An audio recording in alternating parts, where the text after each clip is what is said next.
Welcome, everyone. This is a great turnout. It's a rare opportunity to be able to get the Design Review Committee, Historic Landmarks Commission, City Council, and Planning Commission all in the same room. So this is we have joint work sessions periodically, but to have all of these together at one time, I think this is almost a first that I can remember in my city of Astoria history. But welcome, everyone. For those of you who don't know me, my name is Brett Estes. I'm the city manager here in Astoria. And one of the first things that our new mayor, Mayor Jones, asked me to be able to coordinate was a land use training session for the city council, but also for all the boards and commissions. So that's why we're here tonight. We are videotaping the presentation for those boards and commissioners who were not able to attend tonight, that they're going to be able to review the materials at a later time.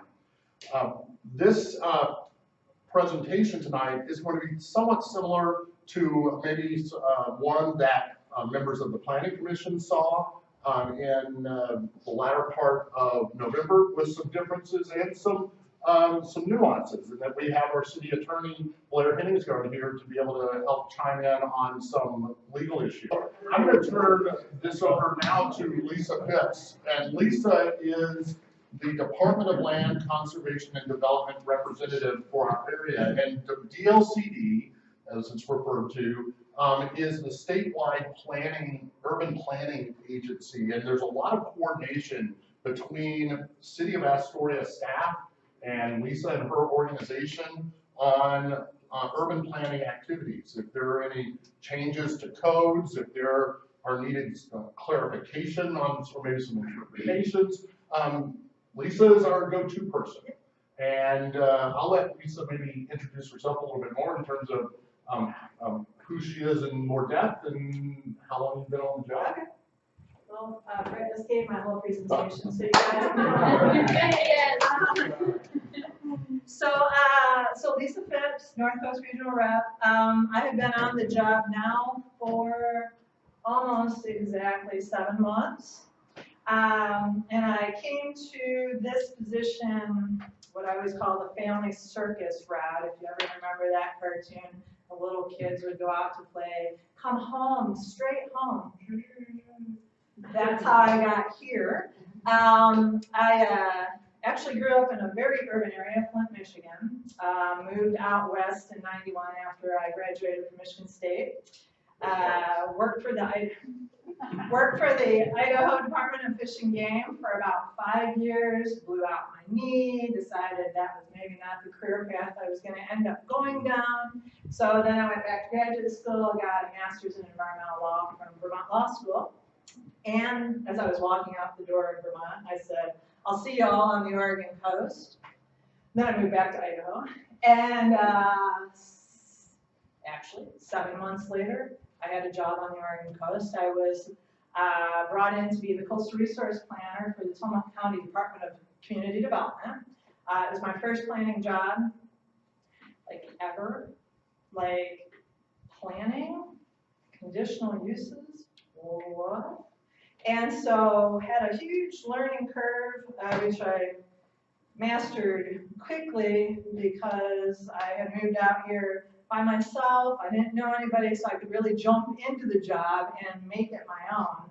And then as life crept in, things always get busier. But did that for 9 years, moved and became the executive director for the Tillamook Estuaries Partnership, which is part of the National Estuary Program, and you have one here in Astoria, the Lower Columbia Estuary Partnership.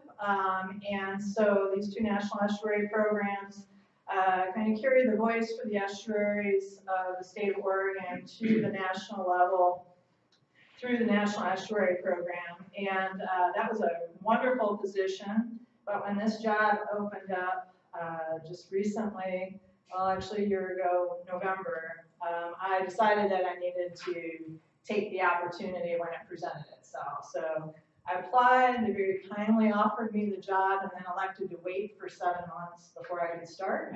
I had a lot of things I wanted to wrap up, and they let me do that. So I could start with a clean conscience and feel really good about where I left the Tillamook Estuaries Partnership and come into this job really being able to focus on it and not thinking about all the things I left undone.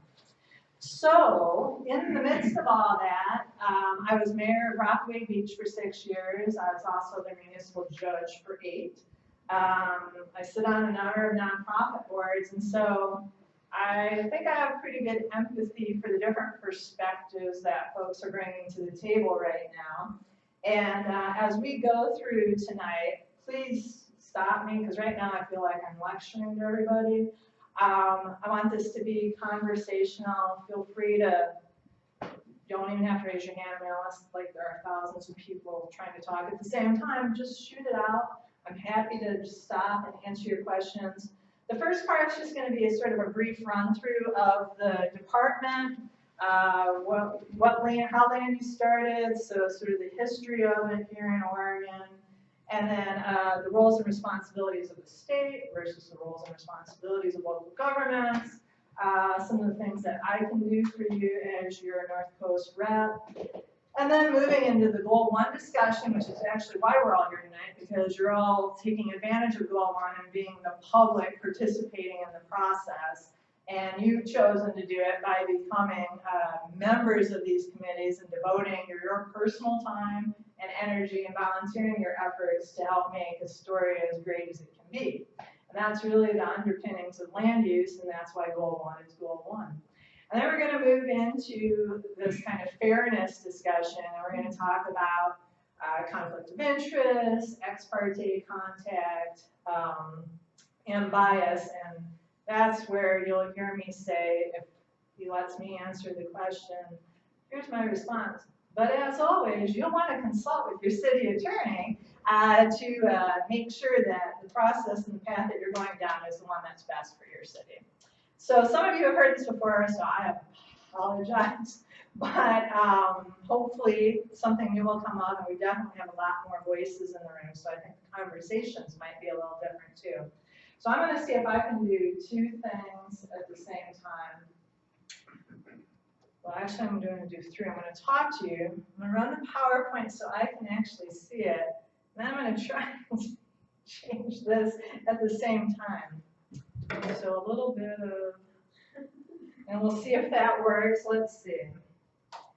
But I hate it when presenters keep turning and looking and it breaks their eye contact. So I'm going to see if I can manage this all at the same time. I don't want to block anybody. So, get this started and that's ready.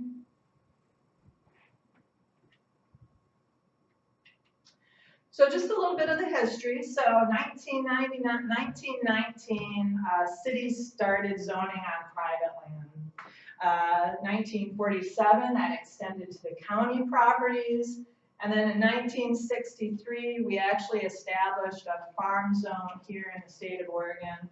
That was a pretty significant decision on the state's part to start protecting farmland. It was purposeful, and the intent was to save what at that time was one of the predominant economies across the state.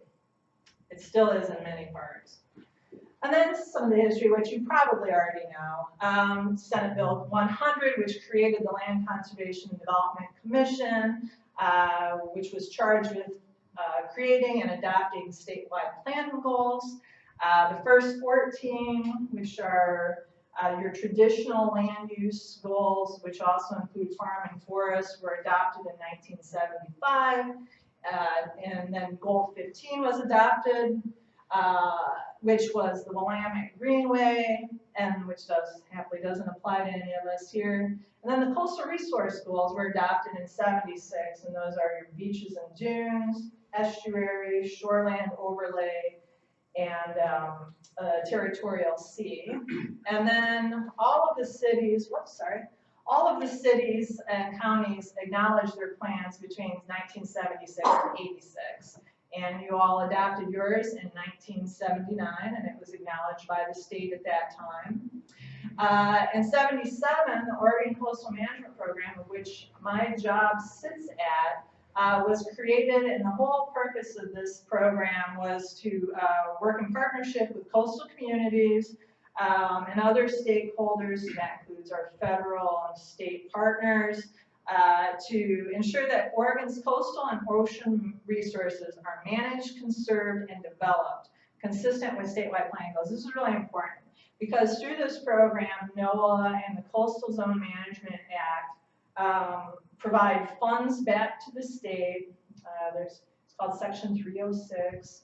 That provides funding to the state, and in exchange for those funds, the state of Oregon needs to have an approved coastal zone management plan for the state. Under that plan, all of our plans, all of the comprehensive plans, all of the implementing ordinances need to be consistent with that coastal management plan. And if it's adopted by the department, then we've decided that it is. You may have heard a few years ago now that there were some challenges with the state being consistent with the Federal Coastal Zone Management Act. There were a number of areas where EPA and NOAA determined that the state was out of compliance.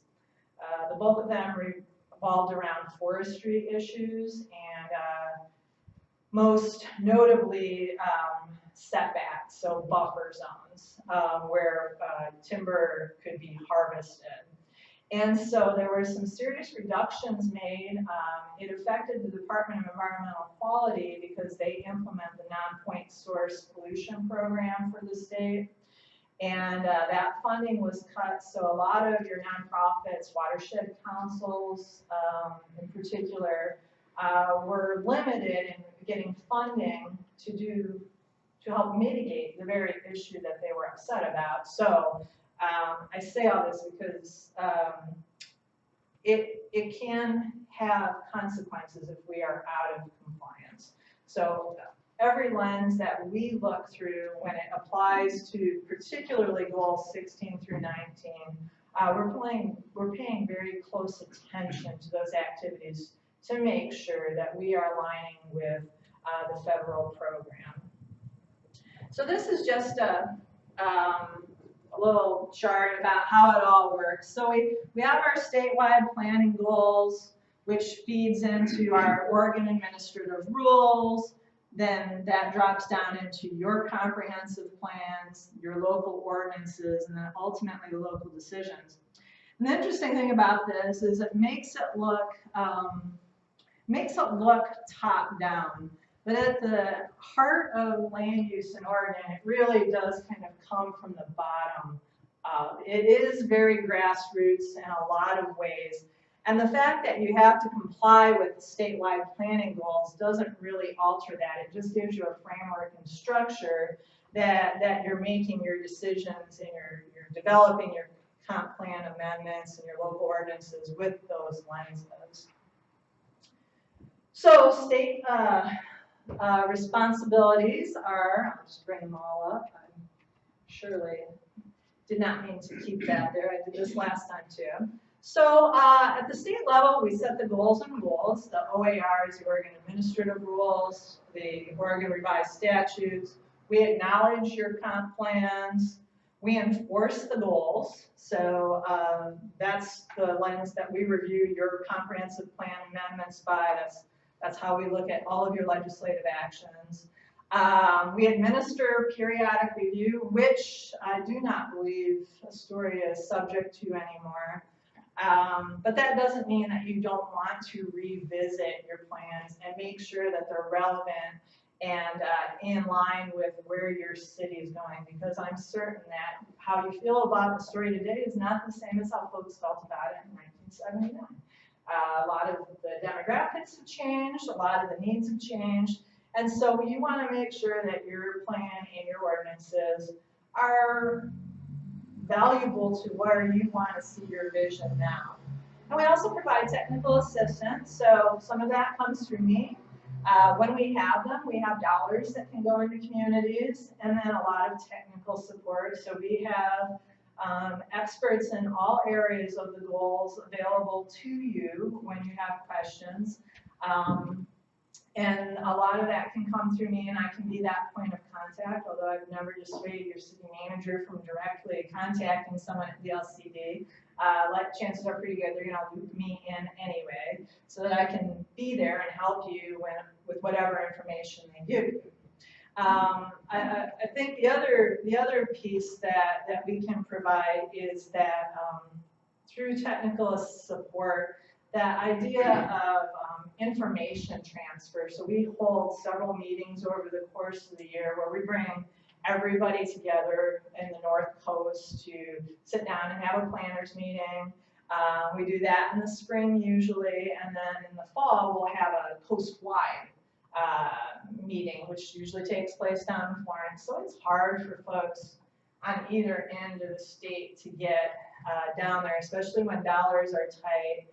But they really are valuable opportunities, and we've talked about trying to make them a little more accessible because of just how much this can sometimes cost to send somebody down. And then not only do you have the cost of them coming to the meeting, but then they're not doing their job for a couple days, and in a place that's right now got one planner, you don't want to lose that. So it's a challenge for a lot of communities. So then local responsibilities, are for you to actually, go through and adopt your plans and codes, make sure they're in compliance with the statewide goals, make sure that you're addressing your local vision and needs, you're making land use decisions, you're enforcing your codes and ordinances, and then you're providing assistance to the public. So we've got a couple different types of groups in here, and when we get into goal 1, that's really, I suspect, where a lot of the more relevant information for you will be. But from what I can tell, Astoria might be a little unique in how you set up some of your structures. So you have a design review committee, you have a historic landmarks commission, which I love, and I think you might be the only one on the coast. And then you have your planning commission, and then of course your city council. And all of you, to an extent, have a role in how development plays out in your community. Everyone's role is a little bit different. And each of you probably has a charter by which you govern by, but what makes you a little unique and where I'm going with that is you're also decision makers. A lot of times these are advisory committees, and so you actually can make a decision. Unless it's appealed, that decision is final, and then however that decision helps that applicant move forward, they do so. And so I would really like, if you have any questions about how everything intersects, I think that would be a worthwhile conversation to have, and I suspect that the best way to do it is through goal 1. So goal 1 is the first goal in the statewide planning goals. There's a reason for that. It doesn't work without it, and it's really all about citizen involvement. And every community is supposed to develop a program that ensures the opportunity for all citizens to be involved in all phases of the planning process. Sometimes some programs are better than others. Sometimes in a much smaller community, it's the citizen involvement program can be the planning commission itself.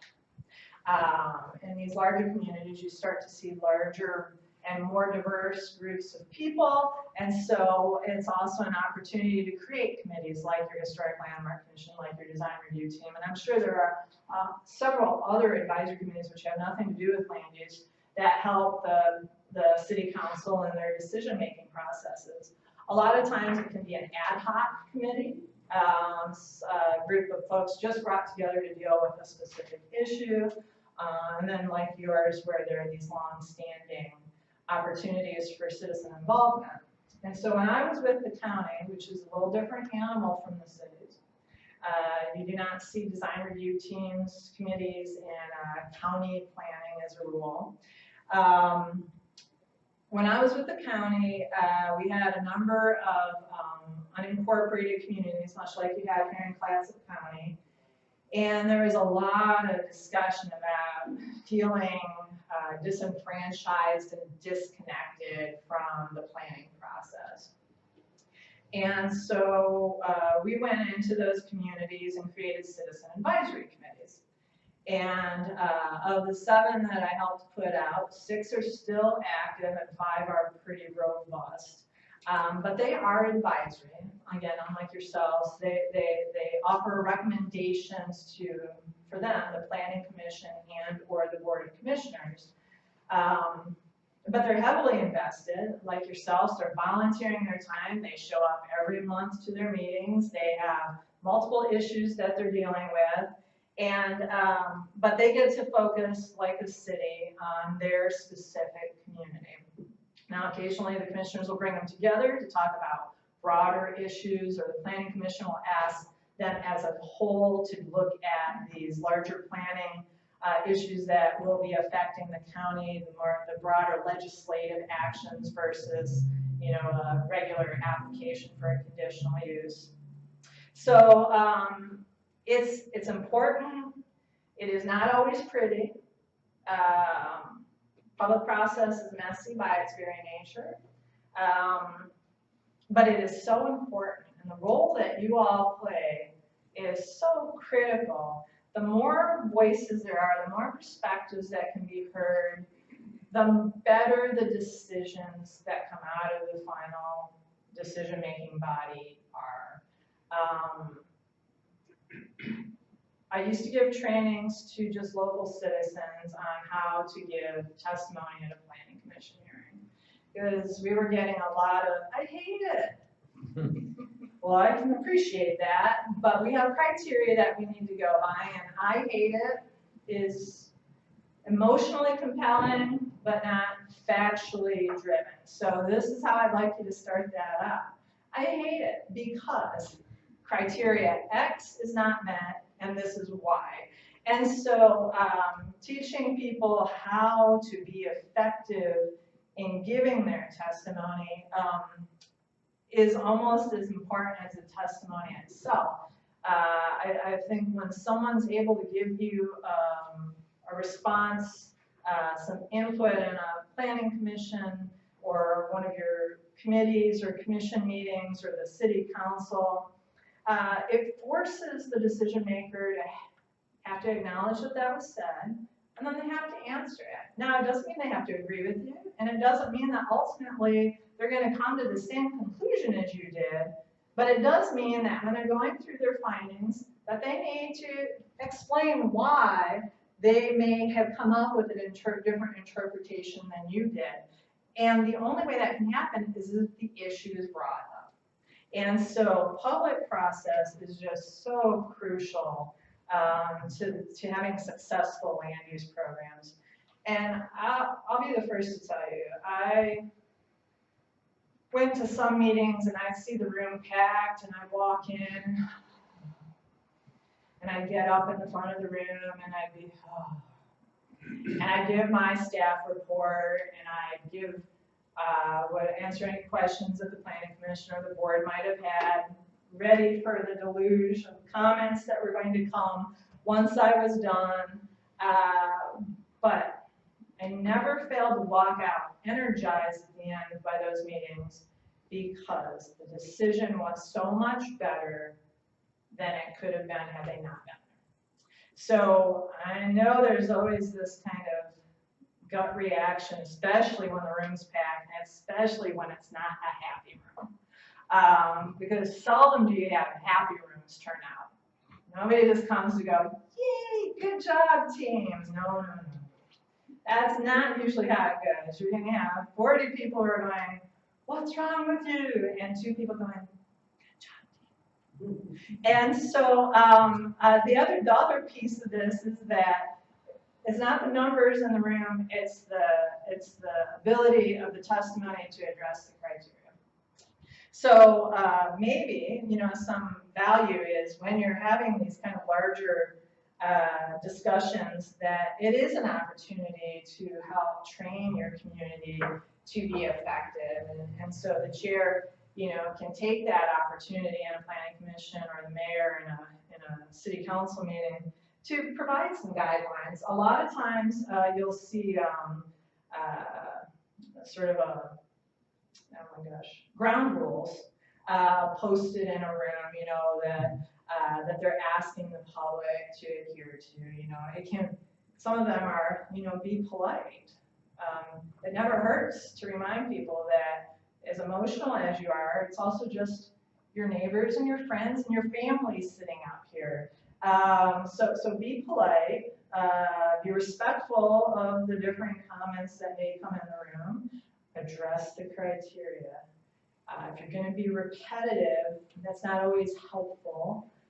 Acknowledge comments that were made that you support prior, and then address anything new that came up. So there's a whole lot of ways that you can also make your public that much more sophisticated in the process.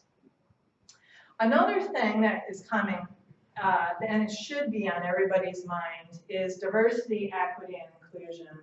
I don't know what everybody's day jobs are, but I'm going to guess that this is coming up in your professional life, that it's going to continue to come up in your roles here on city committees and on the city council. And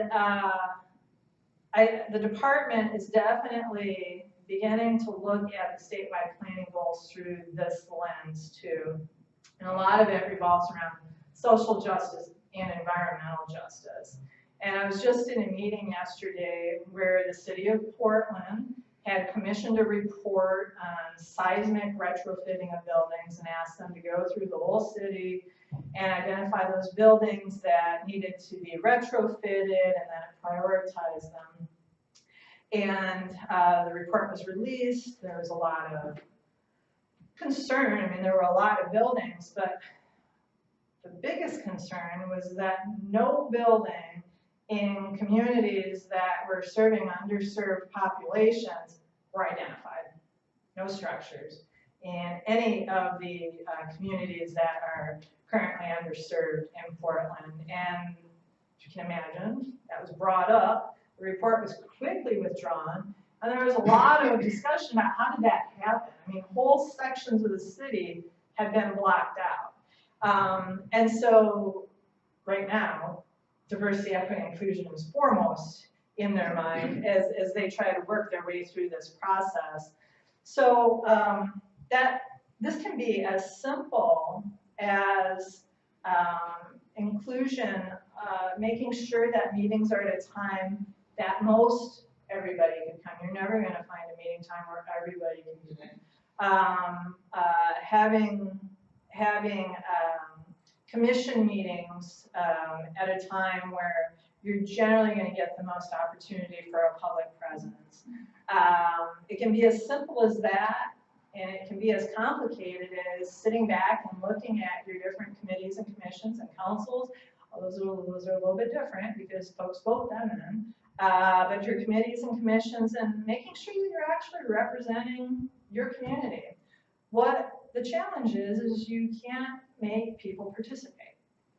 And short of going to everybody's door, knocking on it, and dragging them to meetings, and making them come and be a part of a process, all you can do is make it as open, as inviting, and as accessible as possible.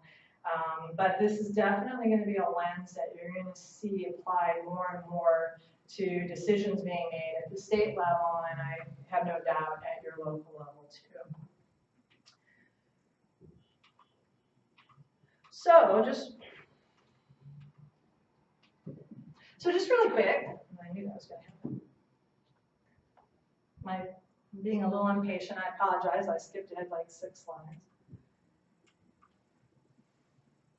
Okay, so your comprehensive plan. I don't think I'm telling you anything you don't know, so I won't belabor the point. But your comp plan established your vision for the city of Astoria.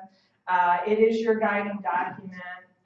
All of your decisions from a land use perspective need to comply with your comprehensive plan. And you'd be surprised what constitutes a land use process.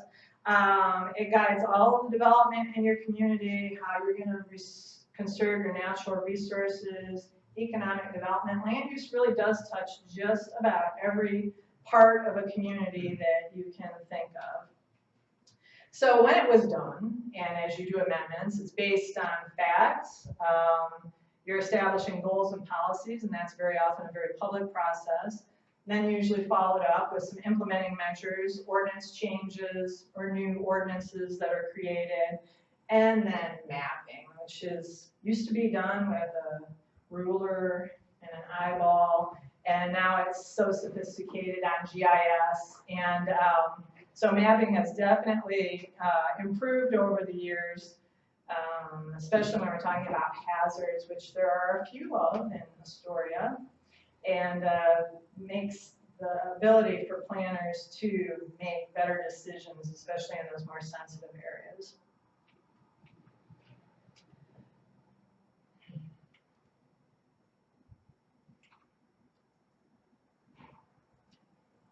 So then your land use zones, those are very specific. They do the regulation of what development looks like in your community. They're not all clear and objective, so a clear and objective standard is shall not exceed 10 feet. It either does or it doesn't.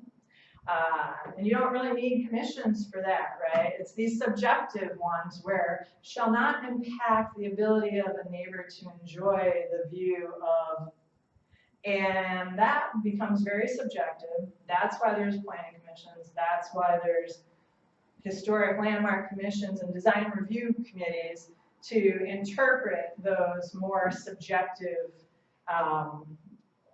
criteria and standards. And then there's several different types of decisions that you will see made here in your city. So there's legislative.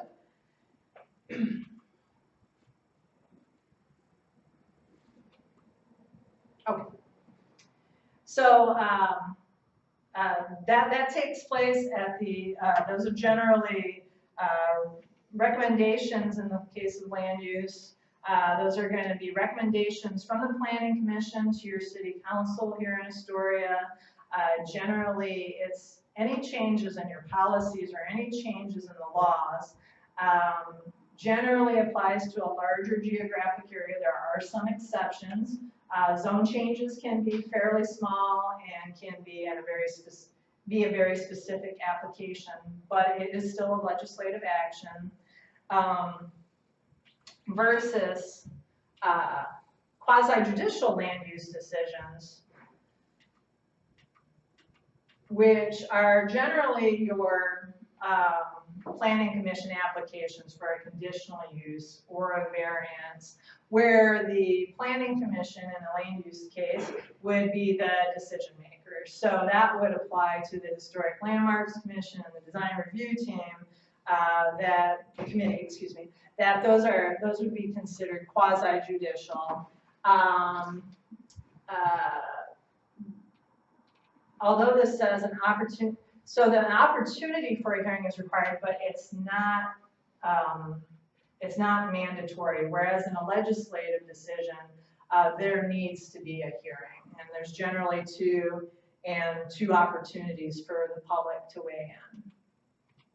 And then there's the decisions that staff makes, and those don't revolve around any particular public input, and they're generally not appealable. So that would be like a building permit. And then there's different notice requirements. And so I'm just going to briefly go through this because and the only reason I'm doing this is because I suspect that most of your commission hearings are run in the same way, whether you're on the Planning Commission or the Historic Landmarks Commission or the Design Review Committee. I suspect that you have similar processes where your chair, of course, leads the discussion, talks about what's going to be happening in this particular hearing, lets the folks know about their criteria that they need to be addressing, See, I knew I'd get so far behind. That's where each of you would declare your ex parte or conflict of interest. And then there's generally a staff report, almost, I can't think of a time when there wouldn't be, so I'm not sure why I said generally, but there's a staff report that will go with that. And then you get your testimony. I've seen this done in a number of ways, but this really is one of the more clean ways to do it, where you separate your testimony into groupings of opponents, proponents, and then the neutral party. I always laugh at that because that just doesn't really happen very often in land use. And then your applicant has an opportunity to rebut what's said, as does staff. So this was left out of, what's left out of there is that staff also has a chance to come up and sort of recap what was heard for the hearing body. And then in land use, and I'm not sure how it is in your different commissions, in land use, applicant can ask for a continuance. Well, anybody can ask for a continuance, and the record has to be left open that first time. And then once you get to a point where your hearing is closed, then you all go in and you deliberate. There's motions made, hopefully seconds, and then you have some additional discussion, and then you vote. And then the findings.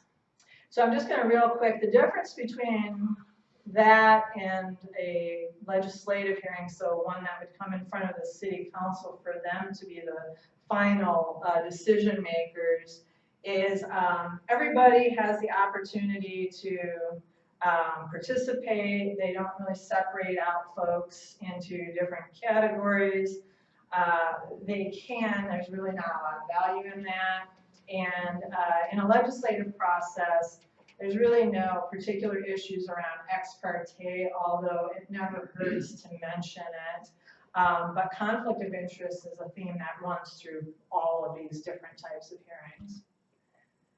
This is the part that's probably very relevant to all of the different committees, and this is how you develop findings of fact for your decisions. And so all of your findings should include the relevant facts. They should include the criteria that was used to make the decision and how that applicant has satisfied that criteria.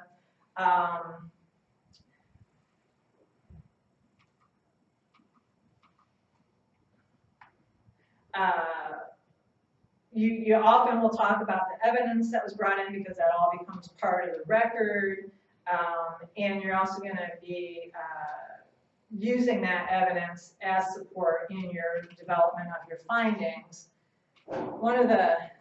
Some of the challenges are, the findings really are the heart of the matter, particularly in a situation where there's an appeal.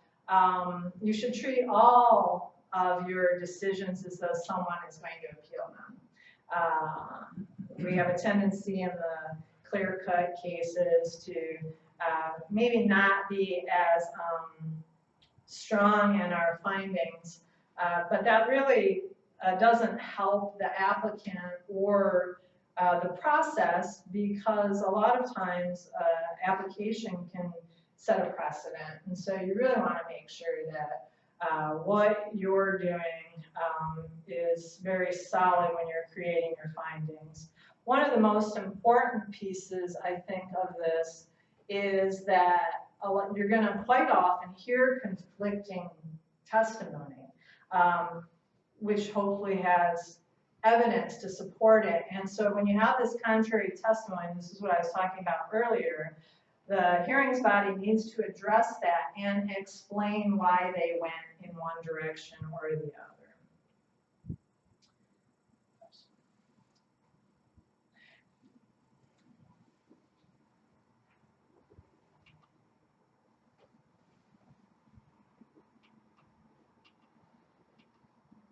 So the not helpful findings are, if the criteria was shall not impair view, the finding is did not impair the view. You don't restate the criteria. You if you do restate it, you restate it with does not impair the view because. That's a common challenge. Sometimes it's also not clear about why a condition is being imposed and how it's going to mitigate an impact. That's important. And another piece that you want to avoid when possible is you end up making so many conditions to make a project fit the criteria, which would suggest that the project did not address the criteria. And so if you find yourselves when you're thinking through before you get to your decision-making period, where you're like, wow, we just really have to make them do so many things to fit. Is this really the best application to be moving forward at this time? And it's really something that you want to think about. So, and I think I just jumped ahead to some of the issues that we come up with here on problems, is commissions will sometimes fail to address each of the criteria. Again, this deferring a necessary finding to a condition of approval. There's certainly times when that's fine, but when it becomes the only way something can move forward, it's not okay.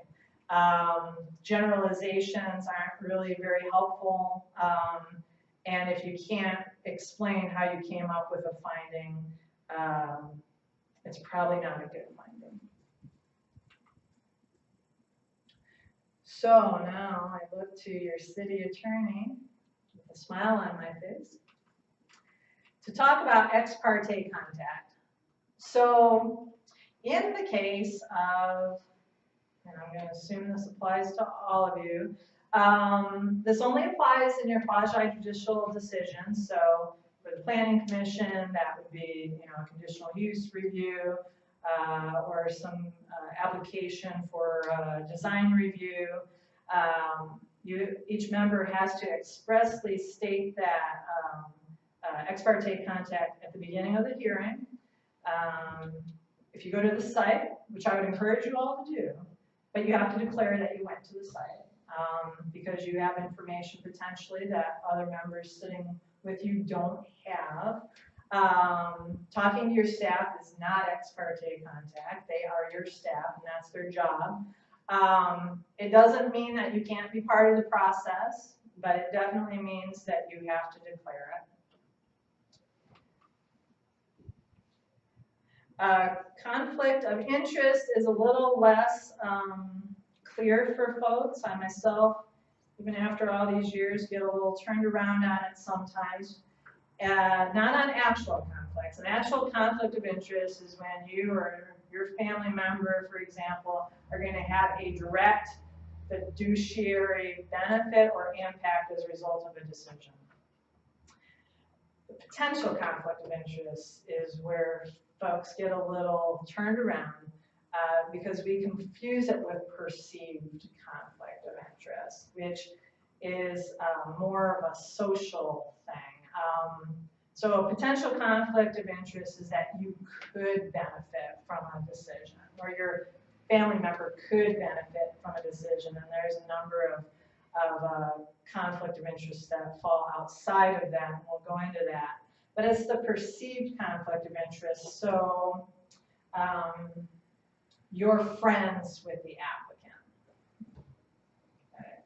And everybody goes, you have a conflict of interest. You're friends with that person. Well, I'm going to guess that you all might be friends or acquaintances with a lot of people who come in front of you.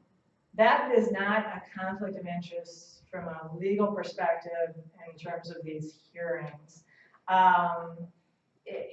And a lot of folks will want to recuse themselves based upon that. I would discourage you from doing that, but again, you would always want to consult with your city attorney on these areas, particularly that one.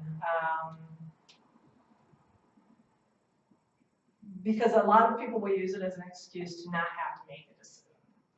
and they're looking at people who are mad out in the audience and they feel like they're mad at them personally. Well, they might be for a little bit, but they're really mad about the issue. And so that's where it gets tricky, and that's where it gets a little muddy for folks. And I won't put words in your city attorney's mouth about how he would look at perceived conflicts of interest, but I think he would be pretty clear with you on these potential and actual conflicts of interest. And you want to jump in, Blake? No. Okay.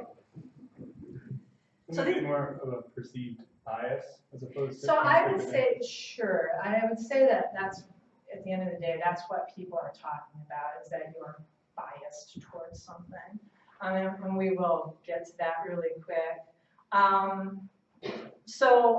There are some areas that do not apply for the potential conflict of interest. Oops.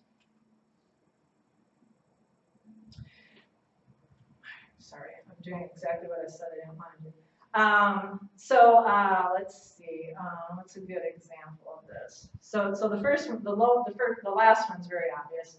You sit on a nonprofit, and you sit on the board of directors. You do not benefit personally from a decision that may affect that nonprofit. As an example, you work for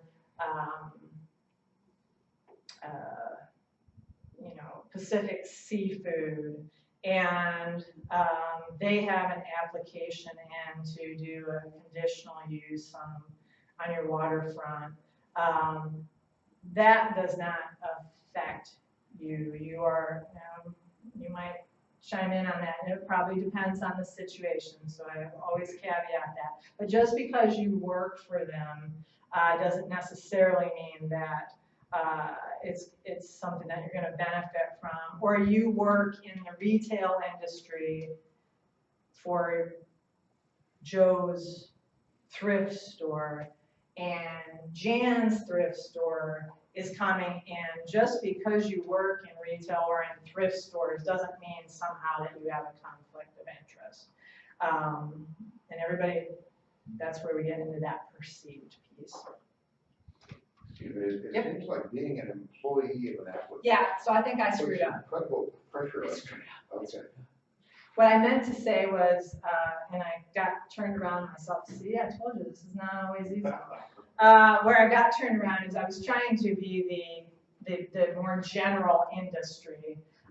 So the better example would have been Pacific Seafood wants to do something. You work for Jason's Crab Shack.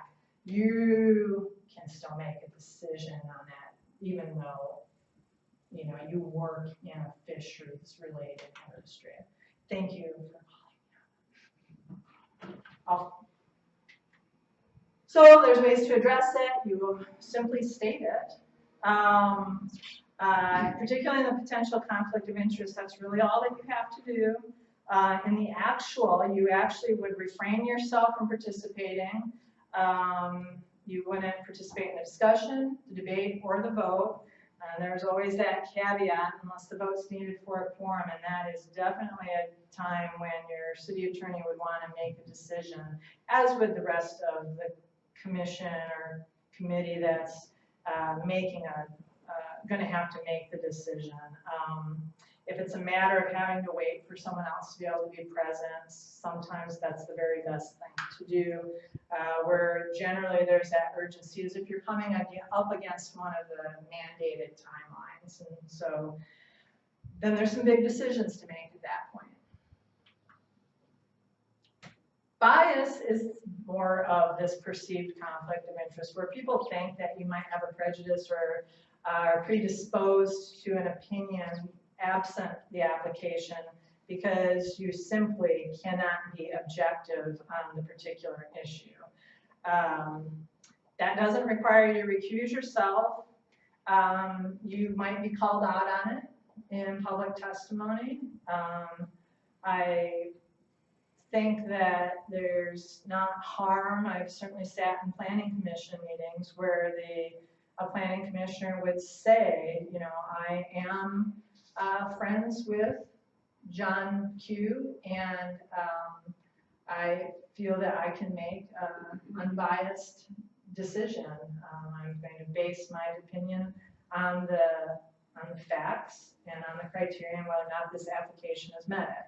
That doesn't mean you won't be called out on it, but if you believe that, it's fine. And Do you then, think that the bias is, well, you gave the example of knowing someone or regarding the applicant, but do you think it could be just the subject matter? sure, Okay. sure. I knew of a planning commissioner once, not here, some other Mhm. city, and they said, I'm such a strong bike advocate, bicycle, that I'm involved in bicycles and bicycle lanes, and I'm a strong advocate. And I have to admit, he said that, my mind is already made up. Oh. And I realize that I cannot take part in this hearing because I believe that everywhere, at every place, there should be bike lanes. Mhm. And so therefore, I'm gonna sit down because I can no longer be unbiased. I think that that was a wise commission Yeah, okay, and somebody who helped the process. yeah, so he sat down. Mhm. Yeah, I find this idea of bias really interesting. Mhm. You know, we had a county commissioner who got called on bias and taken to court. Oh, And the bias was, if I remember, generally speaking, was through association, his previous association before he was elected, okay. made him biased towards this issue. And I kept thinking about that, and by the way, the courts ruled in favor of the commissioner, that he wasn't, that didn't apply, but that was what they tried to do. And I keep thinking about that as an elected official. Mhm. Theoretically, you know, people elect me hopefully knowing my biases. I am a great advocate for bicycle lanes. Sure, And that's part of my platform, Right. damn it. So if something comes, you know how I'm gonna vote. right, Then you know my bias. Right. And what does it matter, as long as you know what my bias is in some cases. And it's just kind of, I'm not sure if there's a distinction between that and appointed, somebody who's appointed, who wasn't elected, Mhm. you may not know what that is until it comes up, or it may not even show up until after the fact. Can you talk about that a little bit, or well, further? I mean, I just find it, bias as being a really tricky place, because I come in with we all come in with a Sure. lifetime bias. sure. And every time we have a predisposition towards something, we should, explain ourselves. Well, I'm gonna let Blair answer that, but what I will say is, elected officials do, in my mind, face a different challenge from appointed members, for really the reason that you indicated. Generally, there's a platform someone's running on, not always, but generally there's a platform. There are things that you have an agenda, hey, I want to be city councilor because these poor bike lanes, but we want more bike lanes in Astoria, and people said, yay, more bike lanes, and they elected you. Does that mean that you can't look at the facts of a case and the criteria that an applicant needs to address in order to fit that criteria? No, not just on its face. This person here clearly realized that they didn't care what the facts were. They weren't going to be able to make a decision that went against their opinion or their agenda, however that played out.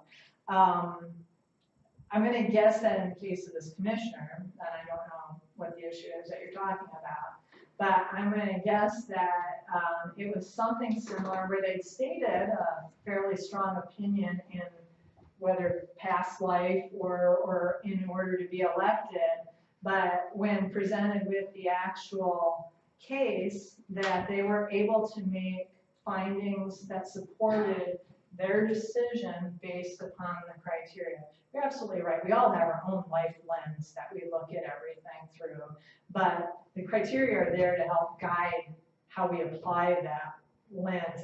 It's there to kind of take away some of that, that personal feel, the criteria that applicants need to address, and that you need to be able to look at and make a decision based on, really are intended to kind of get people at a more level playing field, because they're giving you structure about how you're supposed to review something.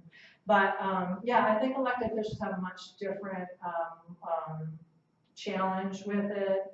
And I think, and I'm sure that's why these quasi-judicial go through another body first that can be the final decision maker, and you're the appeals body. So conditional uses either go through staff or the planning commission, who, unless there's an appeal, are the final decision makers. And presumably they're less influenced by the electeds. You have a constituency. They're there representing the community. And although you will say that when you're getting elected, I'm here to represent the community, you have a constituency who's there very much supporting the values that you're bringing. So I think that also helps temper that a little bit, because these very site-specific applications go through your planning commission or your design review team or your historic lands commission, and only get to the electeds when it's an appeal. Did you want to? Well, Tom, you gotta remember that bias only comes into play on quasi-judicial matters. So if any kind of legislative, they're entitled to be as biased as you want to be. You can prejudge anything on legislative type hearing. So if you're passing a law that says we have to have bike lanes over every other street, you can do that, having prejudged that. Remember in Peter Hula's case, he was elected basically on the platform against LNG. Right. He had worked and formed committees against LNG that staunch advocated against them. And what he did was, when he got elected, the first thing that county commission did was recall and approval that had the pipeline had. And so the decision had already been made and was appealed to do, but they recalled it and then reversed that decision. And the proponents of LNG said, given his history, he can't possibly be unbiased. He can't participate in this hearing. But basically, the Court of Lewis said, the Court of Appeals affirmatively said two things. One is that in local decision making, you're going to have people that are elected on that kind of platform, and that's exactly the way this public process is supposed to work. Right. And second off, he said that Hula said when asked that he would judge it fairly, judge upon the facts and what the law was. And there was nothing in the record that anybody could point to that said that he didn't apply correct laws. It was a decision that was subjective somewhat, and the new county commission reversed the previous county commission's decision, and it was upheld. So as long as you're, the opponents are allowed to question the individual, you rarely see that. But before a hearing happens, opponents and proponents can ask any council person or committee member questions about whether or not they're biased, put it on the record. But I mean, the real key is that as long as the individual can say, look, I'm going to judge this based on the facts and the record and the law that applies, I will judge it fairly. We'll pass the bias test. Yeah, as long as looking at after the fact, or looking at it, say, yes, that's true. Right. Then all of But as long as you can see those words, they won't succeed in a bias challenge. Except, I think, extraordinary circumstances. They have to have the opportunity to ask those questions, and you need to be able to say fairly on the stand and microphones that you can judge it fairly based on the facts of the case. And that's why no one counselor makes a decision. It's a body of people, right? So, that helps that as well. Are there other questions or concerns or challenges or weird issues? You had mentioned that a planning commission decision could be precedent setting. Sure. Can you give me an example of how are most applications not just evaluated on their own merits? They are, In a lot of cases, we have like a similar use okay, fact. So if there's, you might get a conditional use for this property, Mhm. but the adjacent one won't get it because now there's a similar use nearby. If that makes sense. think so. But can you just give examples of how conditional uses or variances are precedent setting? So typically they are application by application. But an example, I'm trying to think of one outside of Clatsop County. So an example would be in a subdivision.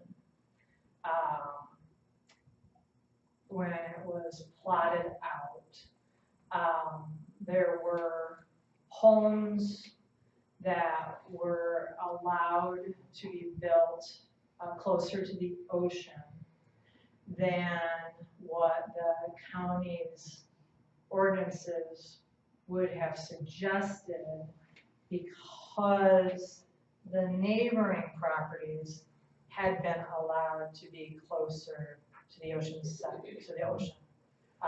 So the oceanfront setback line was based, so you don't have that issue here, that's why I used it. So the oceanfront setback line was based on those homes that were already in a place where they might not necessarily have been allowed to be built in current times.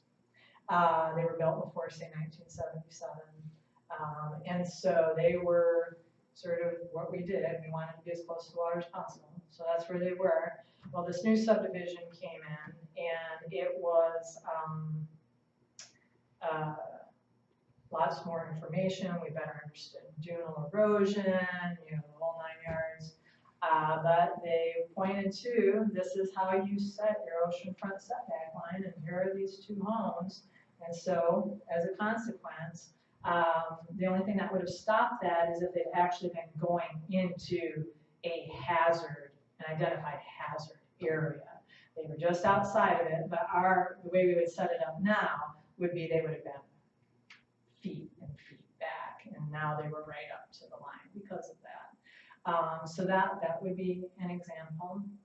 Conditional uses are generally site-specific, but you can certainly bring forward a case where all of the situation is very similar. The facts are very similar, and it does put a little bit of a burden on the commission. An actual precedent, or is that more of a perceived precedent? I mean, like in the legal sense. You know? I would say that's probably a perceived precedent. Yes, Mr. Estes. Maybe you give some examples that are controversial here locally. I mean, Landmarks Commission develops different interpretations in terms of what they feel are appropriate materials to meet design standards. Okay. That there's a window, what sort of windows, and so there's certain things that over the history of the Historic Landmarks Commission they've developed, and we can go to the applicants when they come in and they say, here's what the Historic Landmarks Commission has interpreted as appropriate or applicable over the years. You can propose something different, but this is the gold standard. Even it may not say specifically they shall do this, we can say this is how the commission has interpreted this code. So that would be a different type of example, not one ones that are specific to the planning commission. I think variances can be a problem. So height is a big, I don't know if height's a big issue here, but Always, height, everywhere. height tends to bring people out.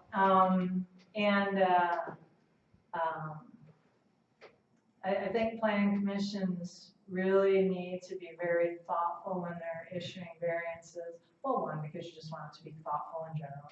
But two, a variance is you're asking to do something that the law currently does not allow you to do. And your findings need to be very clear about why it's okay. And lay out the facts and the situation so that it's clear why it applied to that particular site and that particular development. But I think that's probably a more likely place where you would see people coming back on you and saying, well, you approved this, it's 3 doors down, and I have a similar situation on my property, why can't I have that variance? So I think that's probably a more likely place. Well, one example might be height. Most planning codes have fairly intricate mechanisms for determining the height of the building, some of which require interpretation in the application. And at the county, it's had a lot of issues with that. They have developed a certain procedure for interpreting their height measurement criteria. And so once they determine that, they can't just arbitrarily go in and apply a different criteria and come up with a different height limit for neighboring houses. Your method of measuring has to be uniform. Right. Consistent.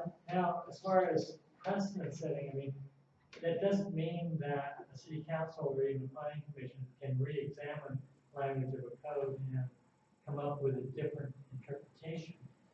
But if they do that, there has to be a real reason. I mean, they better have some good findings to explain why they changed courses and why, in this case, it was necessary to do that. Again, that goes back to the findings, because if you don't do that, there are a number of possible legal problems. I mean, the best process is one that doesn't result in an appeal, right? And so that means that you were able to articulate publicly why you came to your decisions, address the concerns that were raised, and make your decisions and your findings. But just like every other aspect of our lives, everything can get taken to the next level, whether it's to court or to the city council or the land use board of appeals. However that plays out, the process is there for people to use, but you can make it so that the city has the best decision in front of them, and it's defensible. And when it gets up to a place like the land use board of appeals, they're looking at, could a reasonable person have concluded what the planning commission did? Now, they also look at procedural issues, and did you follow the proper processes and noticing and all that stuff. But when the appeal is really based upon the outcome and there's no procedural issues raised, they look at it and say, if reasonable people have concluded what the planning commissioner, in this case, the city council concluded, and the answer. Well, the other thing they could do is look at the code and look at the conclusions and just say, how did you get there? Yeah. I don't see that, but Yeah. then they'll send it back and say, explain that connection. Do it over. So along those lines, when planning commission is, say, legislating zone changes, and we're working against our comp plan, which may be slightly out of touch with current public opinion, how do we use our interpretation to balance those? So you're creating an ordinance that is not aligned with your comprehensive plan? No, he said public opinion. No, I heard Right, that, so- but I also opinion. heard, Say our comp Against. plan, because Astoria is pretty dynamic, say some of it doesn't align with what other people might perceive what current public opinion is. okay, And so when we're creating zone changes, which we have a lot of, we have liberty in interpretation. How much trouble can we get into in interpretation? Or not? That's Well, pretty much Pretty what good the city question. council interprets is gonna right. carry. Right. Yeah, as a planning commissioner, I want to make good recommendations, Right. but, and I know, in that case, we're not the ultimate sayer, but. So in this case, DLCD, if you're not lined up with your comp plan, you've interpreted so broadly that we can't draw a connection. I don't think that's the case, I don't, but just sure, hypothetically. sure, it's a good question, whether or not it's happening here, it happens.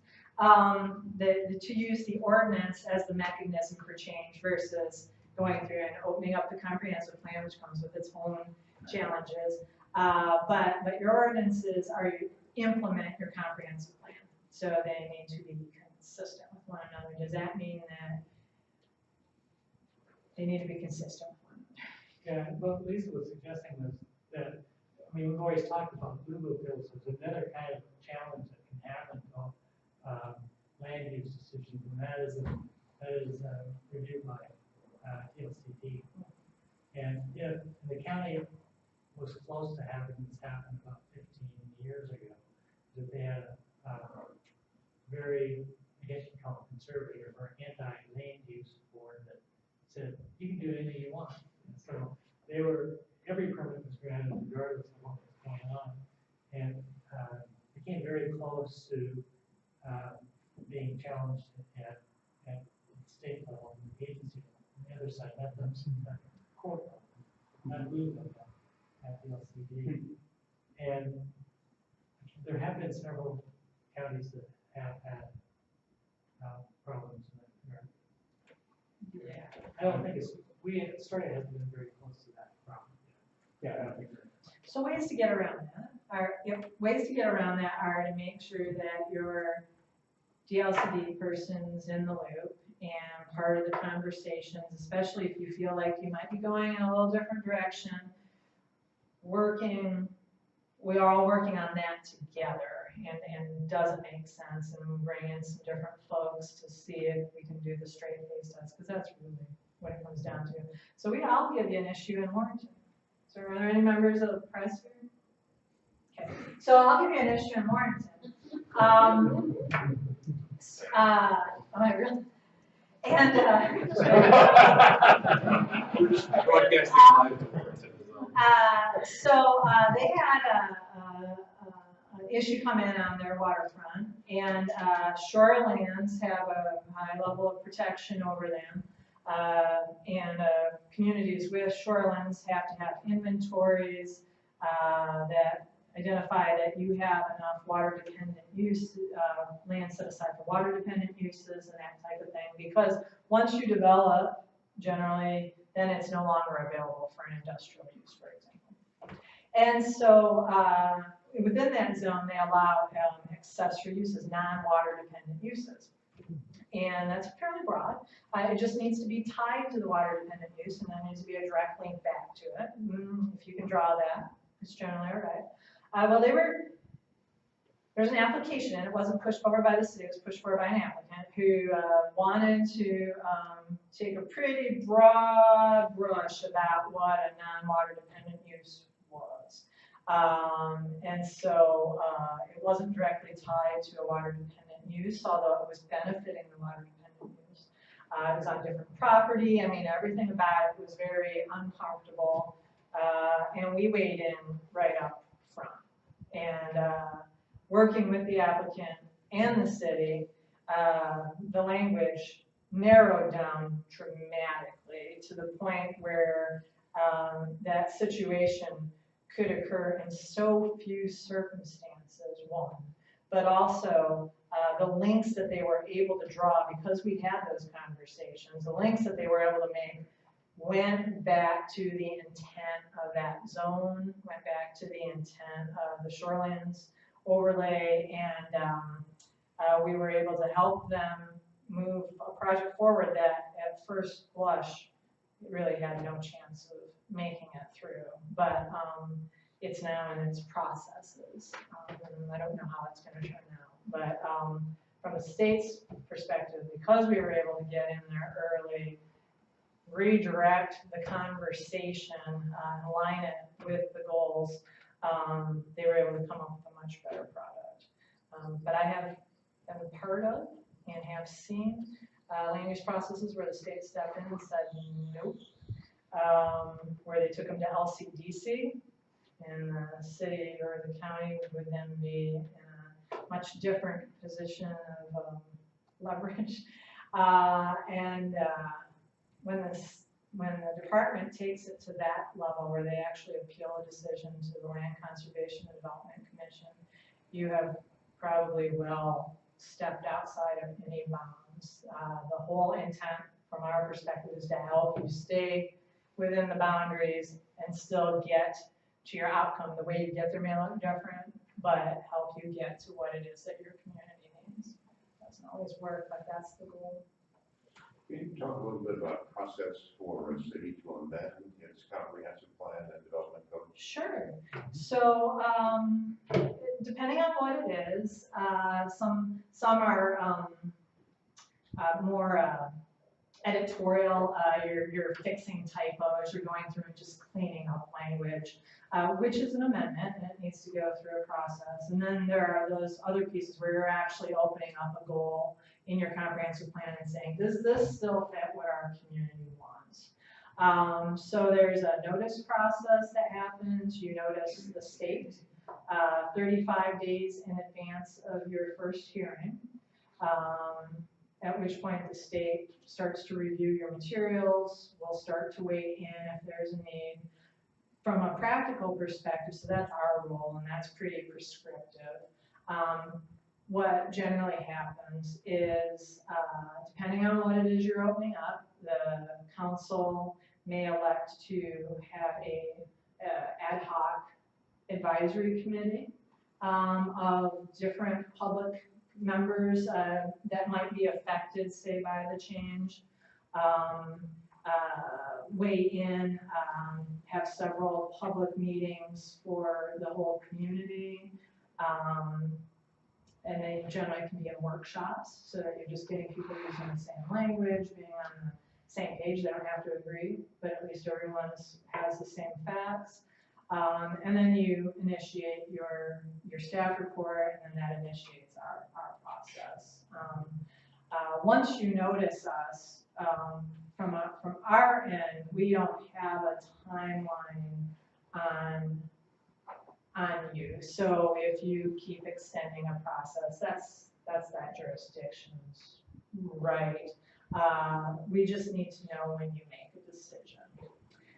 And that's the piece that often gets left out of a lot of local jurisdictions. They let us know what's happening, and then a couple of years later, someone in the department will go, hey, did that ever come to fruition? And only to find out it's been in place for a year and a half. So that makes it difficult for us to be ensuring that you're in compliance with your comp plan and statewide planning goals if we don't have the most up-to-date stuff. We've had some concerns recently that some of our code is so fuzzy that it's interpretable in so many different ways. Oh, yeah, you want to It doesn't give good guidance to anyone. Mm-hmm. So. Yeah, so that's in your land use, that's in your actual development code. Yeah, you want, as best you can, you want your criteria to be as clear and objective as it can be, knowing that there are certainly criteria that are subjective, but that you are making it so that an applicant can actually answer the question.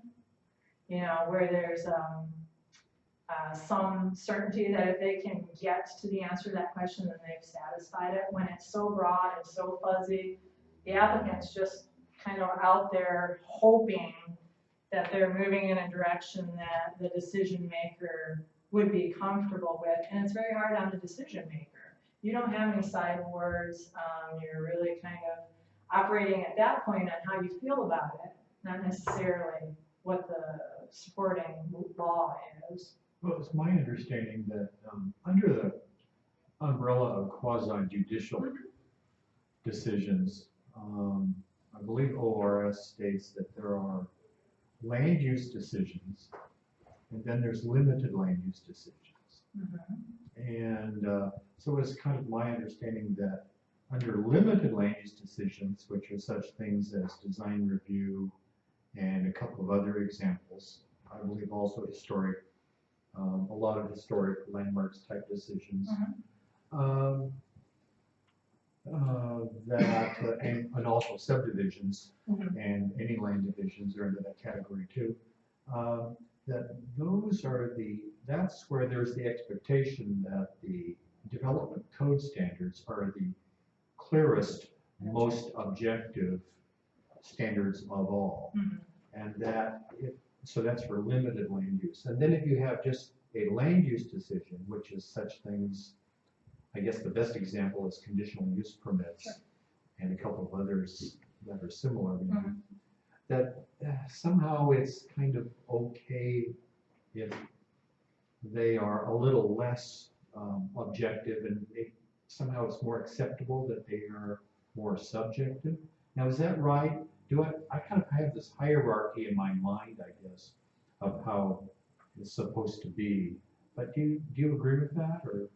I agree that the conditional use and the variance has a clause, quite often, variance criteria have a clause that's fairly subjective too. Subjective. No other options or no other alternatives available. And so, yes, that's why we have planning commissions and other commissions. If it wasn't subjective, then we wouldn't check the box or we don't. Exactly. But there are some criteria out there. Say, here's a good one. Will not materially affect the economic ability of a landowner to farm on their property. And you have to answer that question as the applicant. And then the planning commission needs to make the decision, well, what's materially, what practices is it that we're supposed to be protecting? Is it anything they'd ever farm? Is it what they do now? Is it? Yeah. So that's a very broad, very open-ended, Very open-ended, subjective. very subjective, and they're going to have a lot of challenges once that starts coming into play. Well, they're dealing with that in Columbia County, Tillamook? Everywhere. say it again. Tillamook? Well, maybe in Tillamook, but I just read something, I think it was in Columbia County, where they're trying to rezone some shoreline property that's it's agricultural, it's farmland. Yeah. And it's been bouncing around between It has. LUVA and in appeals, because they want some shoreline industry Right, to go in. right. And they're using the agricultural zoning to fight that. Right. That particular, that's a little bit different of a scenario than this criteria here that we're talking about. But in that scenario, what they're asking is that on top of the farm zone, which is currently zoned as EFU land, that they be allowed to, with very specific conditions around it, be allowed to have some sort of planned industrial development on that site if and when something were to come forward. And how it would affect the property and the surrounding areas is certainly part of the discussion. That particular case went to LUVA a couple times now, just came back, and they went from 22-ish issues that were originally taken in front of LUVA, and it's now been remanded on one issue, and that's just to make sure that the compatibility, so that's a compatibility question, that the compatibility has been fully fleshed out and that it passes a straight-based test for whatever might come. Yes, sir. I know. You know, I want to go back to Councilor Rocco's question Okay. about kind of, because you kind of got to a certain point, but I think we need to go maybe a little, Oh, I'm sorry. a little bit Okay. further in terms of what does it take to amend the development code. So for as you said, there's many topics. If there's let's say fixing a word. Right. You know, that's something where we'd be able to provide the 35-day notice to the Department of Land Conservation Development. In addition, there is a 21-day notice to the Planning Commission. The Planning Commission holds a public hearing, depending on how long that takes to the Planning Commission. Then there's another 21-day notice, before the city council, and then the city council holds however many public hearings they want, and then they have a second reading of the ordinance after that. So a simple change of a word takes 5 to 6 months. Yes. In the case of rewriting code, let's take the urban core portion of the Riverfront Vision Plan, which is not a part of our comprehensive plan. It was adopted by council as a separate document, but we're still administering it. We started that process this last summer, and we don't anticipate completing that process until late spring, early spring. And so that could be, when you're amending code like that, you're looking at about a year. Easily. So Yeah. that's where you mentioned this, the committee, maybe you have an advisory committee. In this case, in Astoria, the planning commission is the one that's the ad hoc committee that's working through that. Okay. And I sat in on that. Right. So, but just so I want to kind of talk about timeframes for those things, that if you're looking at major code amendments, It's a big deal. it's a big deal. It's a big deal. Longer than you think it will take. Yeah, and everybody goes, oh, I'll have it done in 3 months later. So I'm sorry, so I was just answering, this is the process, and Brett's absolutely right. There's your internal processes that then feed into that. Especially these legislative actions, I don't really have a time frame around them. And there's a lot of public interest. They can go for several years. I was part of a process that went for 5. So they require persistent dedication by staff and the folks involved in the decision-making process. But from a practical perspective, we noticed the LCD, and then they watched, right? And then the entities, the jurisdictions process goes through its steps. And we watch along the way to make sure that it's following all the right noticing. A lot of these require Measure 56 notices, which are these really big notice processes, depending on the action, could actually include every property in the city, or it could include a select number of properties in the city that have to receive in their hands an official notice from the city that this change is being proposed, and that it may or may not have some financial effect on them, affect their property values or otherwise. And that always causes a lot of pain and angst too. In fact, we have some code amendments that are in process being developed by Nancy and by Rosemary Johnson presently to amend some code sections, and we're calling this actually a code cleanup, and it's going to trigger code for. And so it's fixing something, and it is going to trigger a ballot Measure 56 notice, which requires us to notify everybody in the city. And those are spending.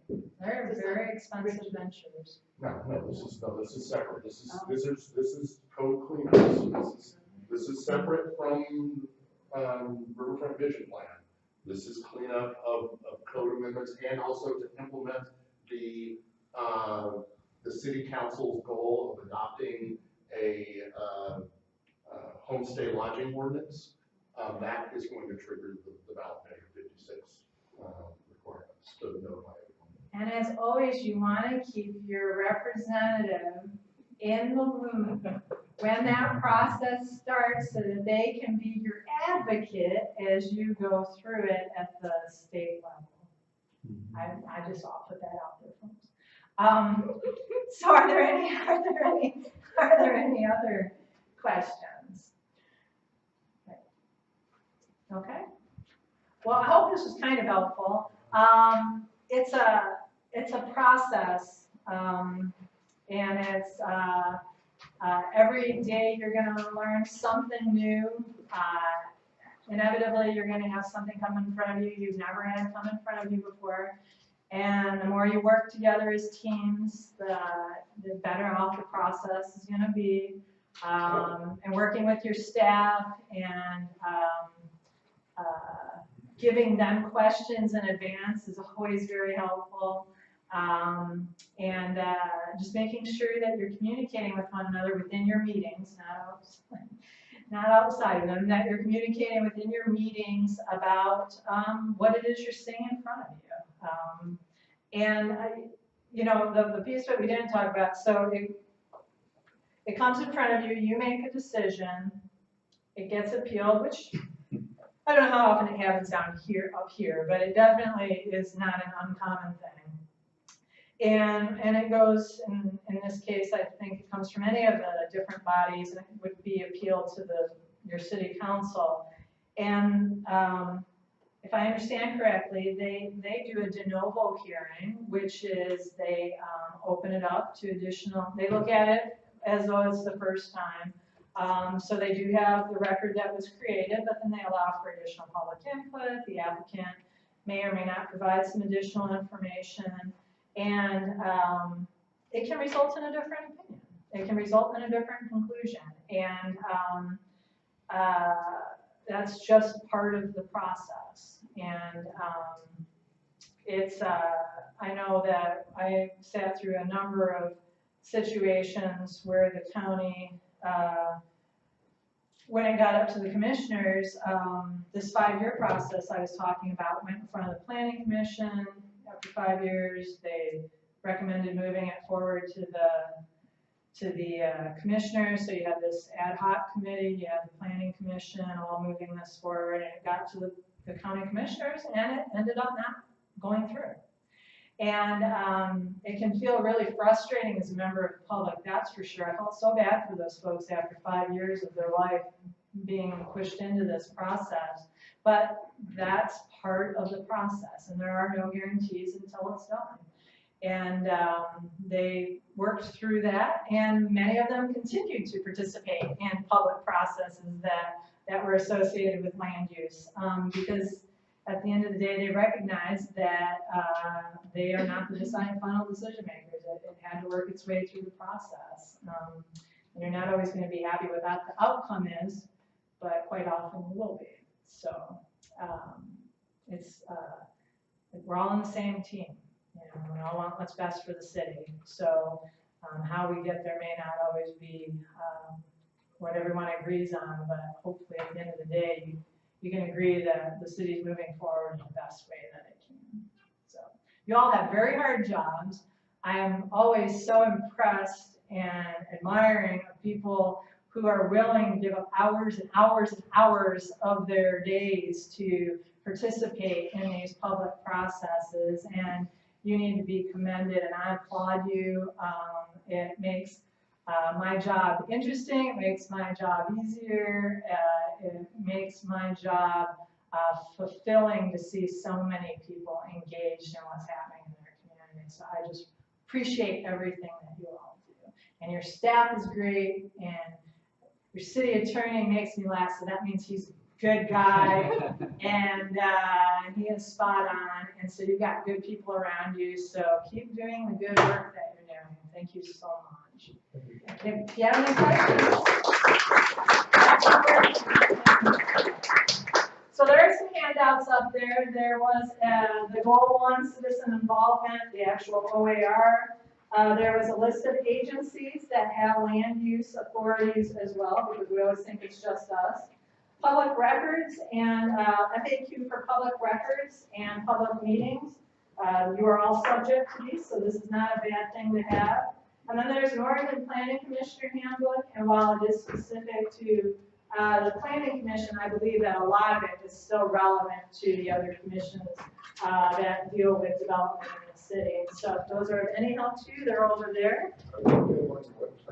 And they are, you know, these are all in some different places. Our website's very useful, but I actually pulled all of these together from a variety of spaces. So I did send the links to Brett, so if you'd rather have them electronically, which I wouldn't dissuade you from, they're available. Yep. So great. All right. Thank you.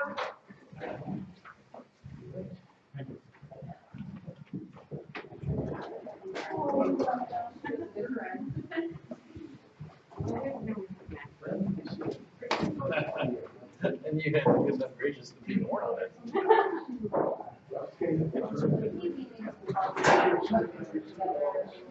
Yes. like,